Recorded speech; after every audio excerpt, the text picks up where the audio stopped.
ในสภาพการที่เพื่อนมันยุ่งยากจะต้องได้สร้างฐานที่มันจะต้องสร้างกองทัพขึ้นเพื่อยู่การต่อสู้กู้ศาสตร์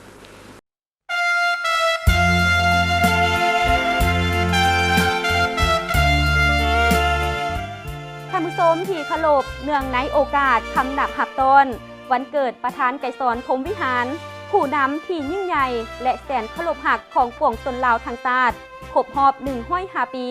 คือวันที่13 ธันวาคม 1920 หา 13 ธันวาคม 2025โทรภาพกองทัพปราศลาวขอนำเสนอบางตอนการให้สัมภาษณ์ของประธานไก่สอนพรหมวิหารเกี่ยวกับการกำเนิดเติบใหญ่ขยายตัวสู่หบมีไซของกองทัพปราศลาวซึ่งแมนประธานไก่สอนพรหมวิหารเป็นผู้ประกาศสั่งตั้งบรรษาโดยกงดังดวงสุรีเป่งสีไปทั่วทินฐานดังสายน้ำลำธารบ่มีวันจะแห้งเหือดหา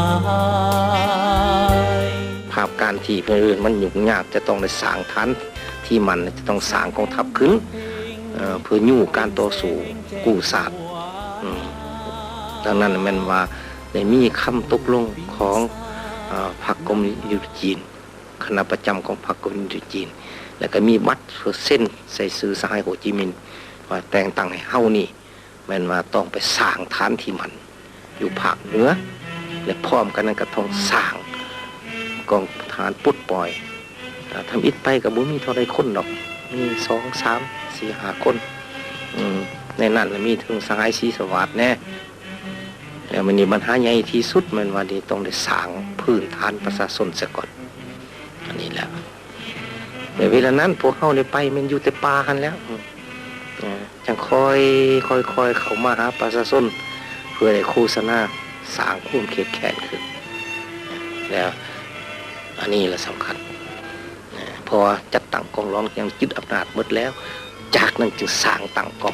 งราชวงศ์ขึ้นเพื่อจะรักษาเขตอันนั้นขึ้นหมายว่าฮอด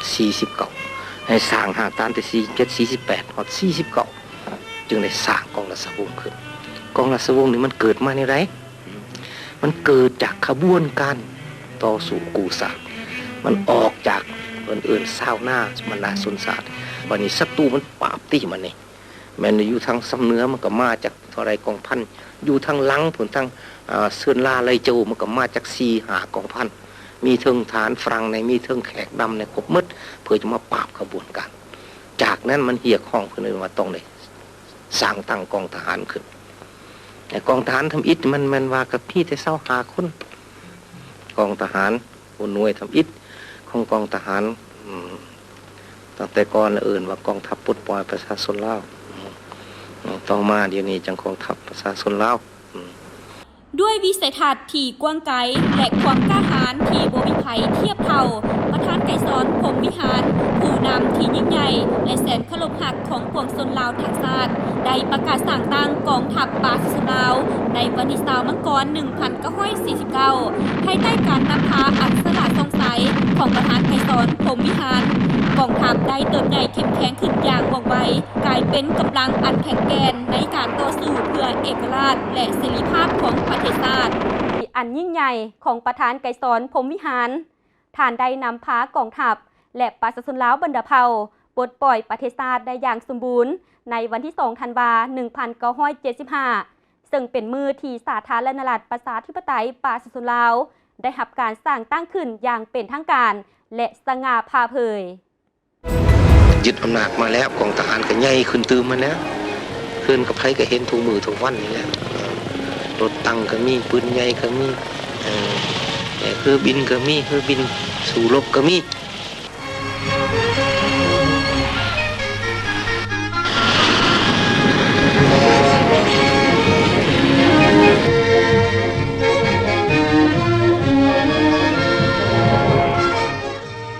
เวลาเราลบตั้งแต่ก่อนจะตั้งเป็นกองร้อยมาแล้วจะตั้งเป็นกองพันต่อมาจะตั้งเป็นกองพล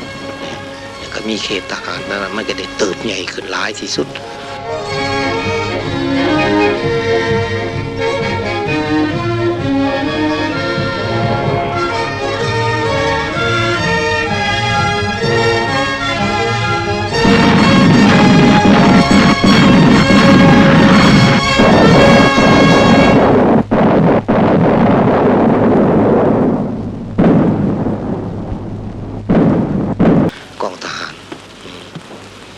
อันนี้เติบใหญ่นี้เพิ่นว่าเติบใหญ่นี่โดยผ่านการต่อสู้ลำบากแล้วนะผ่านความทุกข์ความยากแล้วซึ่งบ่อาจจะบ่พัฒนาได้ความทุกข์ความยากแน่เวลาอึดเวลาหิวเวลาสัมภวิ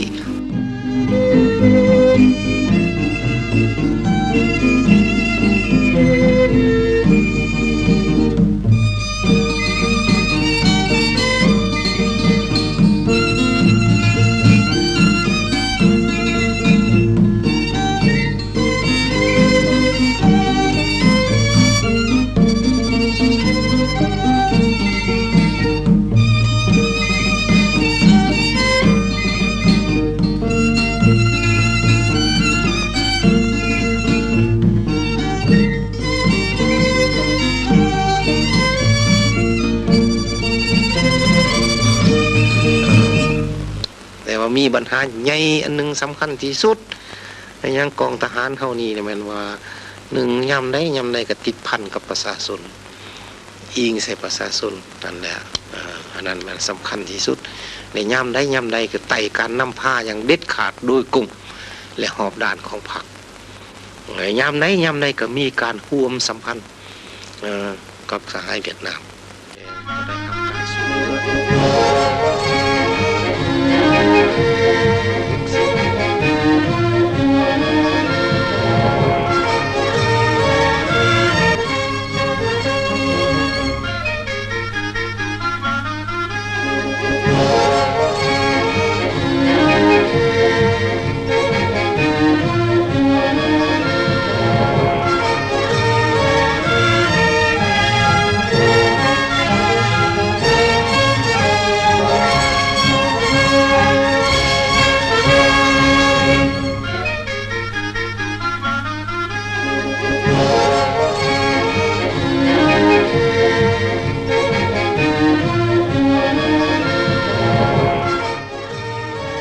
ประธานไก่สอนพรหมวิหารแมนวีรบุรุษแห่งชาตินักปฏิบัติผู้ยิ่งใหญ่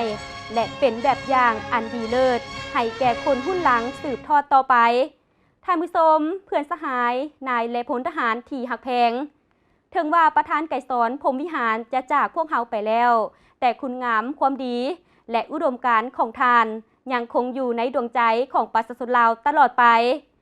ประธานไก่สอนพรหมวิหารยืนยงในภารกิจปฏิบัติลาวตลอดไปคำนับสมเสยวันเกิดประธานไก่สอนพรหมวิหารผู้นำที่ยิ่งใหญ่และแสนเคารพรักของปวงชนลาวทั้งชาติครบรอบ105 ปีอย่างสุดใจ